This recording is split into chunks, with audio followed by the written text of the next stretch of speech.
Hi guys, my name's Sasha and this is my first video. I have had the vertical gastric sleeve. I went in for surgery December 10th. The morning at 6:30 I was his first case. So that means I had to do my prep at 4 a.m. Think about that if you want to be the first case in the morning. I am not a morning person. Anybody that knows me knows that I am not a morning person.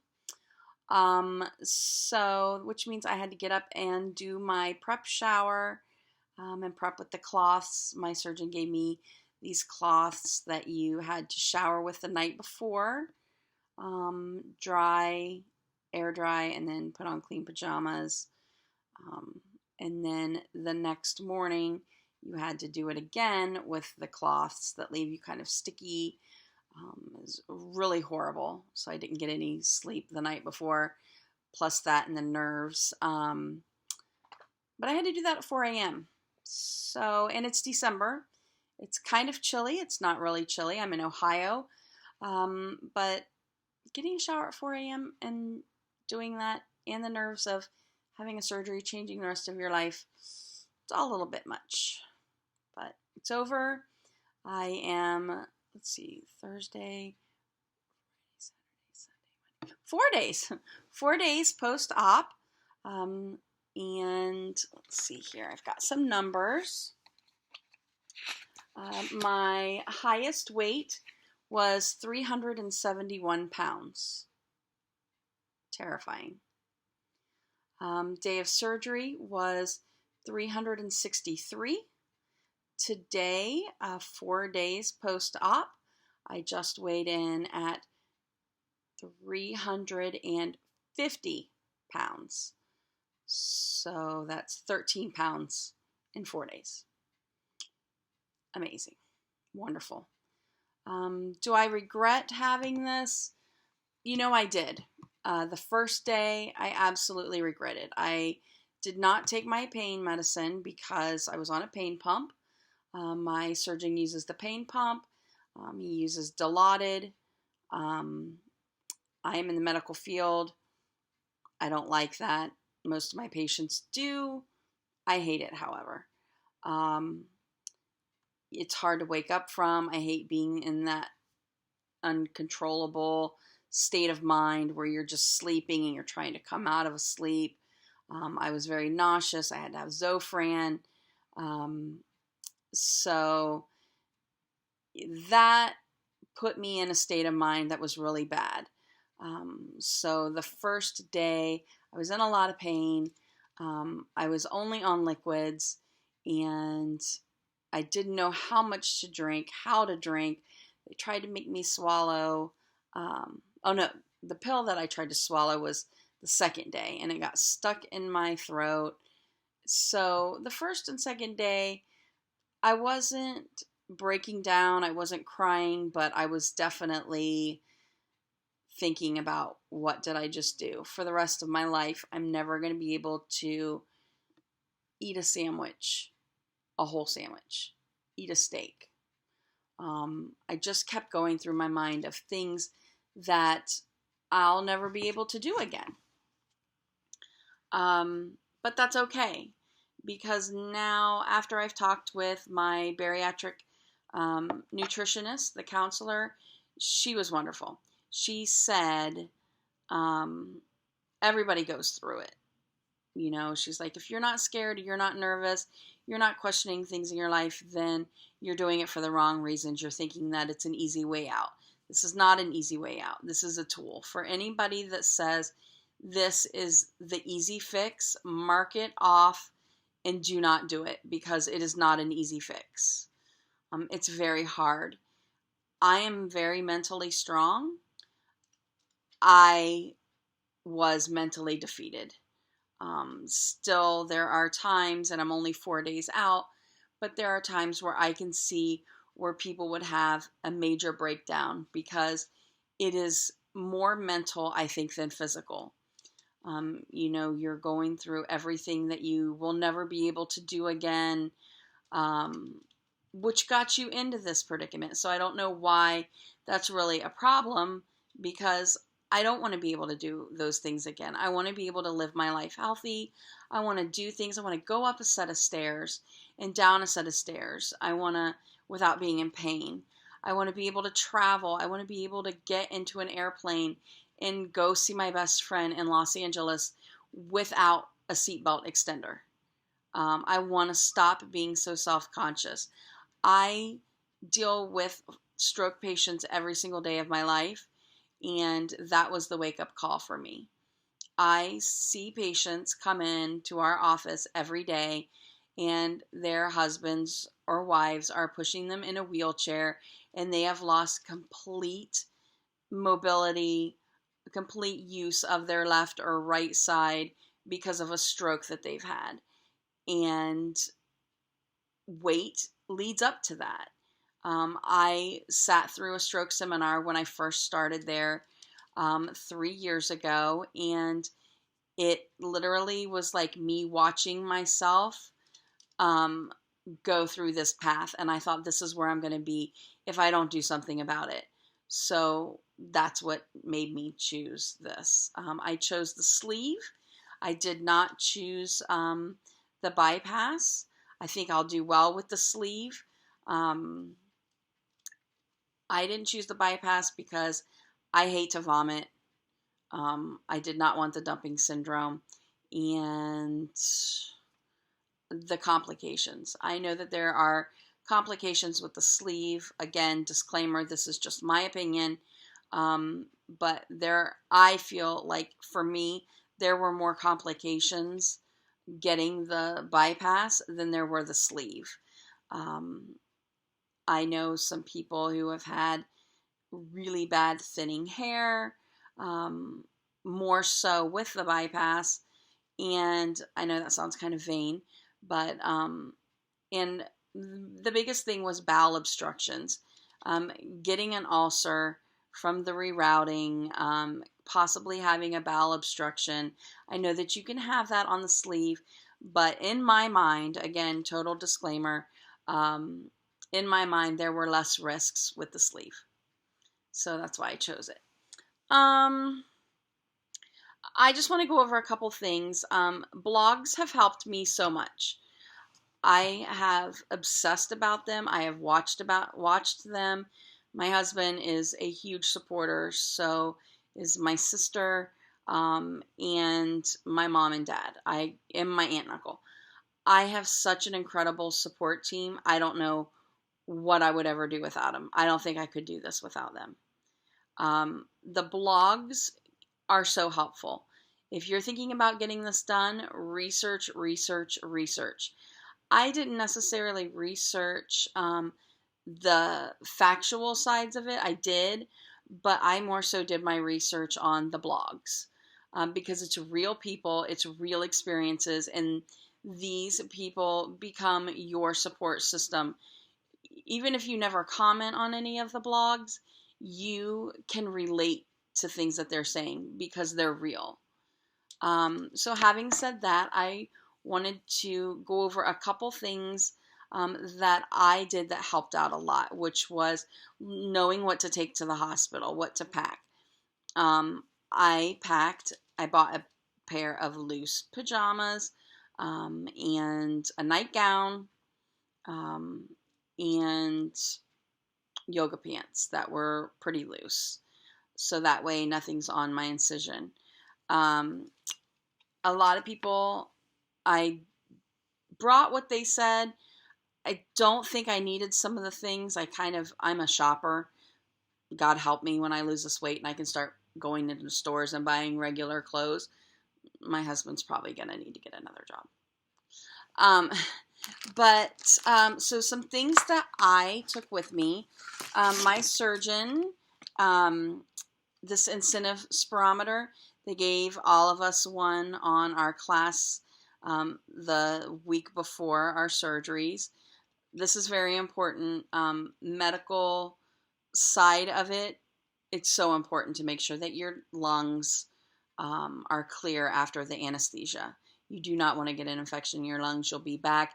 It'll be miserable, and then you can pick up a lot of different bacterias staph infection and make it a whole new problem than you've ever thought you've had. So yes, they gave us this. I brought it. It was great. Makeup. I know I'm going to get a lot of backlash from this. This is not about being vain. It is about feeling good. I did not put on mascara. I did not put on eyeshadow. I don't have any on today. But just washing my face and putting some foundation on, because my face gets really red. I just wanted foundation just so I could feel the tiniest bit normal. So this was normalcy for me. I just brought my foundation and some powder. So that helped out a lot. Chapstick. Whoever's blog I watched, well, actually it was a lot of people, and said, bring chapstick, bring lip gloss, lifesaver. Literally, I don't know what I would have done without chapstick. Your lips are so dry, they feel like an alligator skin. It's crazy because it's only been 5 hours, but you are so dehydrated and you're dry from the tape, everything that they have taped up. Mint chapstick, the best, because your mouth is also so dry that any kind of mint, like I like Burt's Bees. This is Baby Lips. It's clean. It's clear. My mom gave this to me. Thank you. And then a lip gloss. It's ironic. It says plumping lip gloss. It's probably the last thing I needed, but excuse me. Still getting over a cough from the anesthesia, but lip gloss, chapstick, make sure you have it. Baby wipes, again, lifesaver. I use these whether I'm having surgery or not. I keep them in my truck to wash my hands. I redo my makeup with them, whatever, but you are not going to be able to get up. I mean, they get you up every 4 hours to walk. But you're not going to be able to go stand at a sink with a washcloth and wash your face with soap and water. You're not going to be able to bend over to rinse it. Take these. Sometimes hospitals are hot. Mine was a little bit, but just to be able to sit in the chair and basically bathe, for lack of a better term, with some baby wipes, like just wiping your face, your chest, your arms, you feel so clean and so much more rejuvenated. A toothbrush and toothpaste. Nobody told me to bring these. I am just obsessed with brushing my teeth. I brought these. I'm so glad that I did, because your mouth is so dry. You cannot drink water. And let me tell you, brushing your teeth with minty toothpaste, spitting into a styrofoam cup because you can't make it to the sink, it's worth it. I don't know, you get the worst cotton mouth from the anesthesia. It's horrible. So again, toothpaste and toothbrush, definitely. Somebody told me to buy these Gas X thin strips. I literally thought these were going to save my life. They did nothing. I don't know why, because I am in the nursing field, and I could have told you that this wasn't going to work for anesthesia gas pain. The gas pain that you have is not bloating and down there. It is in your chest cavity from when they pump all the air and the gas in to be able to move around up there. This does not work for me. A lot of people said it saved them. It didn't work for me. My pain was in my chest and my shoulder. You will have chest pain. I thought I was having a heart attack. They came in and did an EKG, and they said, everything looked great. Everything looked fine. A lot of it was probably anxiety. I mean, I didn't get all crazy in an uproar, but I did say my chest hurts like nobody's business. I've never had that pain before. So these, I probably could have saved $10 and not used them. A hairbrush and a hair tie.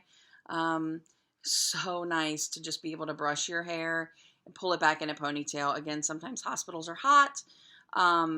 Mine actually had a fan above me, like on the wall by the TV, and it was brilliant. Everybody, every nurse, every doctor, every anesthesiologist that came in said, "Oh my gosh, I love your fan. It feels so good."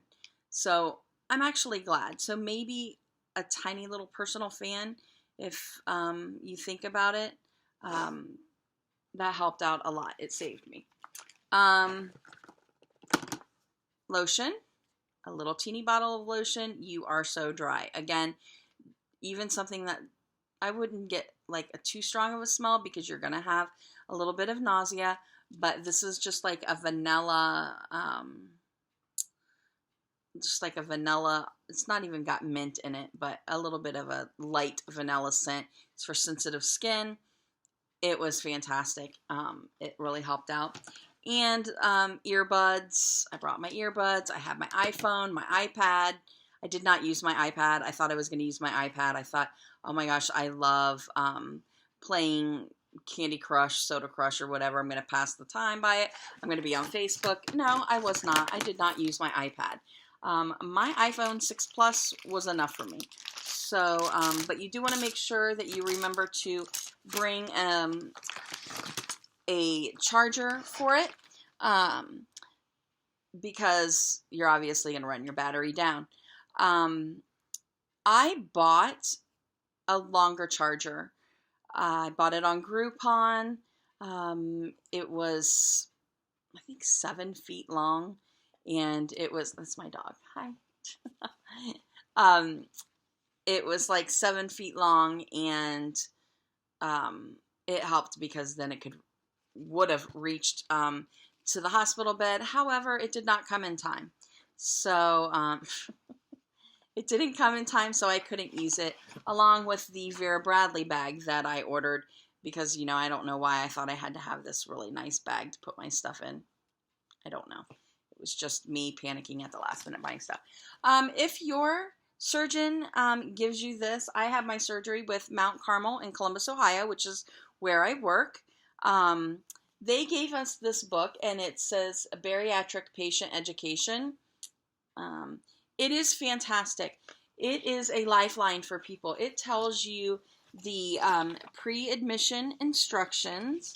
So it has like the night before what you're supposed to do. Tells you about your incentive spirometer, preparing your skin for surgery. That was the wipes and stuff. The day of surgery, it literally tells you report to the registration. You'll need to sign a consent, an ID band. You know, it's great. What to expect after surgery. It tells you about your pain pump, your surgical drain, just a lot of nice stuff. It has a thing in here, building new habits to avoid mindless eating. It's great. It's really, really good. It tells you to like not multitask while eating, you know, don't sit at the computer, don't watch TV, to put your spoon down every single time after you bite. That's pretty important. Don't take big bites. When I was in the hospital, they gave me a regular spoon for soup. It was the third day when I was being discharged.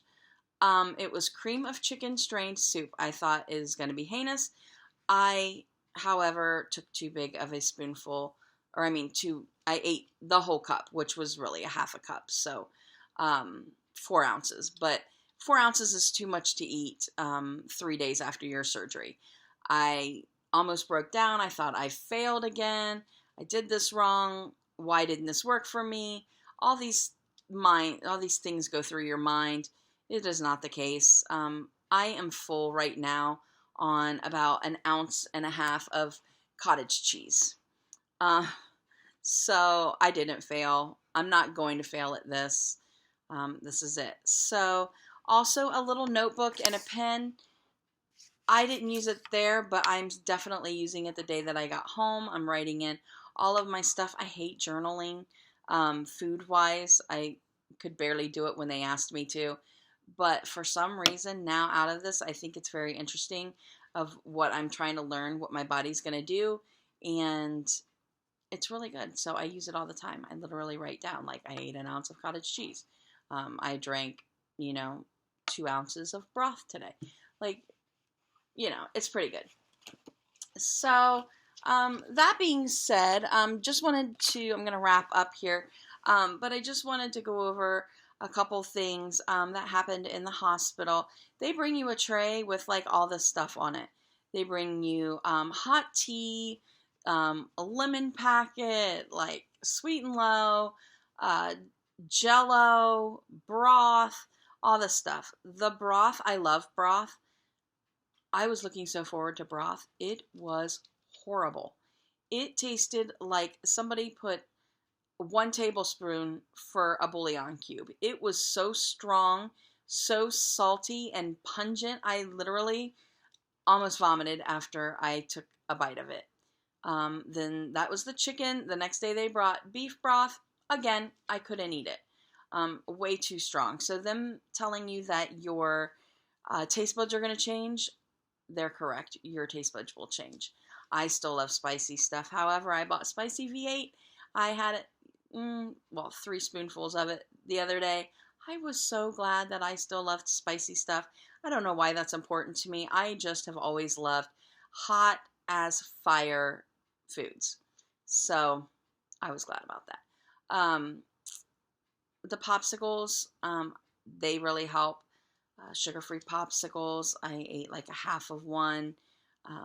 Really, really helpful. They gave me this, a contraption.